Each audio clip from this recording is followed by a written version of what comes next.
What's up, YouTube? Today we're going to take our initial look at the review of King of New York. This is a newer release from Yellow Games. I got this at Street Date, which was about a week ago. We've played it a few times, and this is going to be our first review of components, and we're going to take a look at what we get. King of New York is a monster fighting board game for 2 to 6 players. This is a new deviation from King of Tokyo, which only featured, I believe, 3 to 6. We've got new elements in map play, featuring the 5 different boroughs of New York and the zones of Manhattan all together. This actually plays very well with 3 players. 2, it was a little cloggy.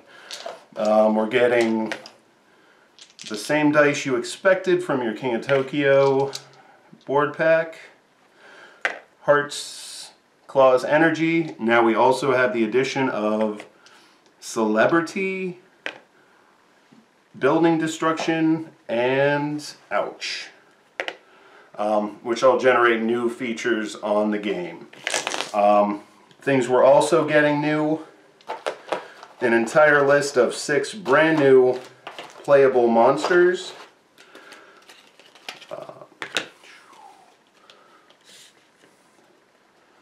Kong, Drake and Isis, Sheriff, Captain Fish, Mantis, and Rob. Again, these come with pretty intense figures, all corresponding to their own unique individual game boards. And from the game boards, you're keeping track of everything from health, victory points. So some of the different board game dynamics that have been added to this are the addition of building tokens. 3 of these get placed in each zone. Each one of these inversely have a secondary side, which is your unit side. These create threatening little groups that occupy the territory until you deal with them as a giant monster. We also, again, receive a pretty good amount of game tokens, deck of power-up cards, and 2 new cards which go along with some of the new dice faces. You've got the Statue of Liberty, which you receive if you roll 3 ouches, keep them to the end resolution step, and the Superstar Goal, which you keep if you roll 3 celebrities for your turn. Effectively, you get to roll the dice. You do this process a total of 3 times. You can keep what you want. You get rid of what you don't. And then you add those dice effects to your turn in sequence. Whoever goes first is the first player to have the opportunity to go into Manhattan. And then all the other monsters outside are fighting against you. In playtests, this 2-player dynamic of this game did not flow very well. 3 players, it opened up a very dynamic board game system, and I couldn't be happier to try and get more, like, up to the total cap of 6 players in the game. I just feel like it would be a really mixed up battle. You'd be jumping from borough to borough. One of the really nice things about King of New York is it continues the legacy of King of Tokyo.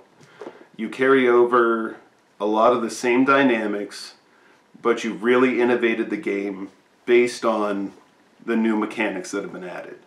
This isn't a sequel game. This isn't, you know, the same exact thing I expected it could have been. They actually surprised me a lot. King of New York plays exceptionally well and in a very short amount of time. To put it simply, this is my opening game at game night. It's a game that can be exceptionally easily taught to a newcomer, and it never plays the same time after time after time. Things I really like, besides the illustration artwork that they've incorporated to their games throughout, King of Tokyo, now King of New York is drawing on to the same illustrative feel. The game pieces are wonderfully assembled. You've got very rich cardstock, you've got good paper quality on both sides of your tokens. The sides of the cards are well finished, so it's not just a cheap knockoff card that will show its wear over time. For the amount of times I've played King of Tokyo, I never see the wear on those cards.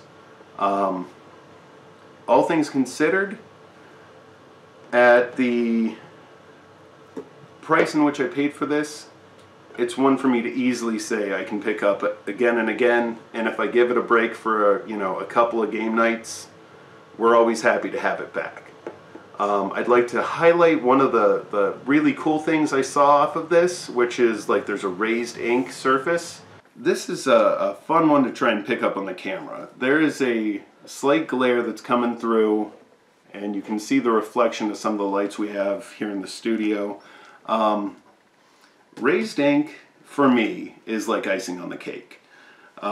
It gives you that little extra sheen on the game. It makes your characters pop.